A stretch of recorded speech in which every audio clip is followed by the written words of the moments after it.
बोले श्री कृष्णचंद्र भगवान की जय। युधिष्ठिर ने कहा, श्री कृष्ण, मैंने विजया एकादशी का महात्म्य जो महान फल देने वाला है सुन लिया। अब फाल्गुन शुक्ल पक्ष की एकादशी का नाम और महात्म्य बताने की कृपा कीजिए।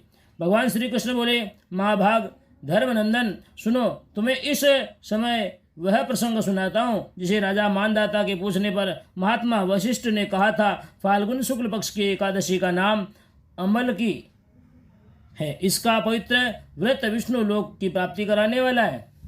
मानदाता ने पूछा, द्विजश्रेष्ठ, यह आमल की कब उत्पन्न हुई, मुझे बताइए। वशिष्ठ जी ने कहा, महाभाग सुनो, पृथ्वी पर आमल की उत्पत्ति किस प्रकार हुई यह बताता हूँ। आमल के महान वृक्ष हैं जो सब पापों का नाश करने वाला है। भगवान विष्णु के थूकने पर उनके मुख से चंद्रमा के समान कांतिमान एक बिंदु प्रकट हुआ। वह बिंदु पृथ्वी पर गिरा। उसी से आंवले का महान वृक्ष उत्पन्न हुआ। यह सभी वृक्षों का आदिभूत कहलाता है। इसी समय समस्त प्रजा की सृष्टि करने के लिए भगवान ने ब्रह्मा जी को उत्पन्न किया। उन्हीं से इस प्रजाओं की सृष्टि हुई। देवता, दानव, गंधर्व, यक्ष, राक्षस, नाग तथा निर्मल अंतःकरण वाले महर्षियों का ब्रह्मा जी ने जन्म दिया। उनमें से देवता और ऋषि उस स्थान पर आए जहां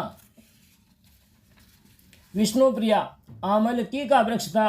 महाभाग उसे देखकर देवताओं को बड़ा विस्मय हुआ। वे एक दूसरे पर दृष्टिपात करते हुए उत्कंठा पूर्वक उस वृक्ष की ओर देखने लगे और खड़े खड़े सोचने लगे कि लक्ष्य पाकर आदि वृक्ष तो पूर्व कल्प की ही भांति हैं, जो सब के सब हमारे परिचित हैं, किंतु इस वृक्ष को हम नहीं जानते। उन्हें इस प्रकार चिंता करने देख आकाशवाणी हुई, महर्षियों, यह सर्वश्रेष्ठ अमलकी का वृक्ष है जो विष्णु को प्रिय है। इसके स्मरण मात्र से गोदान का फल मिलता है। स्पर्श करने से इससे दूना और फल भक्षण करने से तिगुना पुण्य प्राप्त होता है। इसलिए सदा प्रयत्न पूर्वक अमलकी का सेवन करना चाहिए। यह सब पापों को हरने वाला वैष्णव वृक्ष बताया गया है। इसके मूल में विष्णु, इसके ऊपर ब्रह्मा, स्कंद में परमेश्वर भगवान रुद्र, शाखाओं में मुनि, टहनियों में देवता, पत्तों में वसु, फूलों में मरुदगण तथा फलों में समस्त प्रजापति वास करते हैं।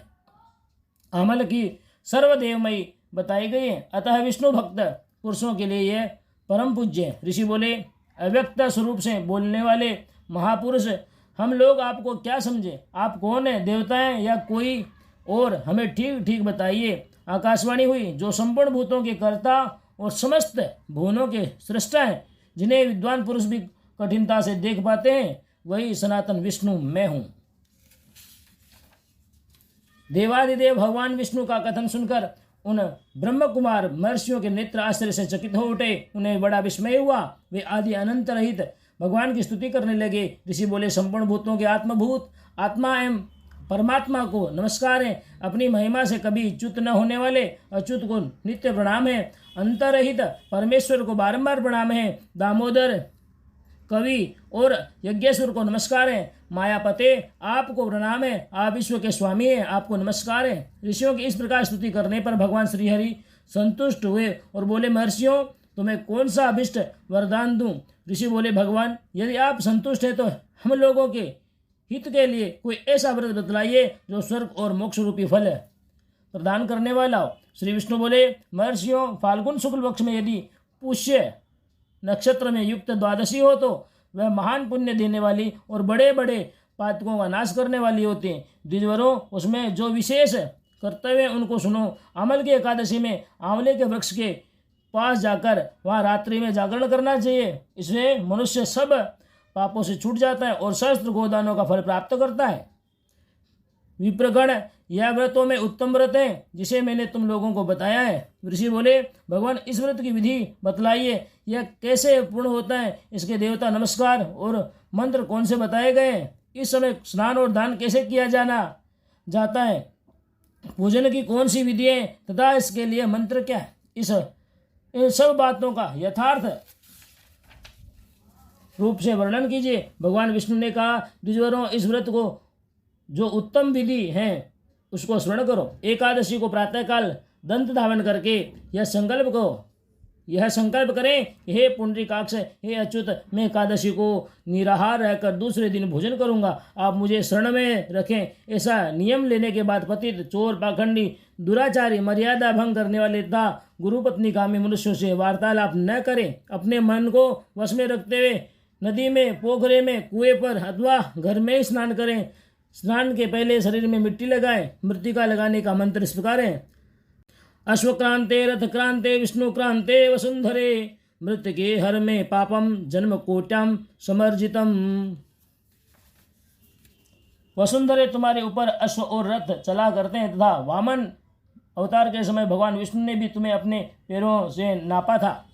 मृत्युके, मैंने करोड़ों जन्मों में जो पाप किए, मेरे उन सब पापों को हर लो। स्नान मंत्र इस प्रकार है: त्वं मातः सर्वभूतानां जीवनं तत्त्वरक्षकं स्वेदजो बीजजातीनां रसानां पते नमः।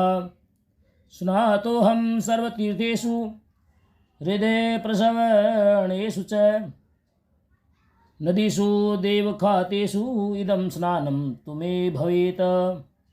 जल की अधिष्ठात्री देवी माता, तुम संपूर्ण भूतों के लिए जीवन हो, वही जीवन जो स्वेदज और उद्भिज जाति के जीवों का भी रक्षक है।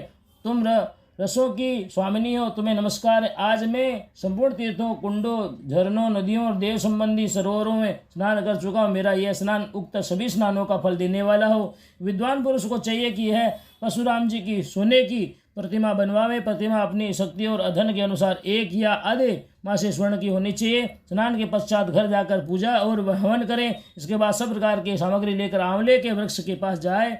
वहाँ वृक्ष के चारों ओर की जमीन झाड़ बुहार लीप पोत कर शुद्ध करें। शुद्ध की हुई भूमि में मंत्र पाठ पूर्वक जल से भरे हुए नवीन कलश की स्थापना करें। कलश में पंचरत्न और दिव्य गंध आदि छोड़ दें। श्वेत चंदन से उसको चर्चित करें। कंठ में फूल की माला पहनाएं। सब प्रकार के धूप की सुगंध फैलाएं। जलते हुए दीपकों की श्रेणी सजा कर रखें।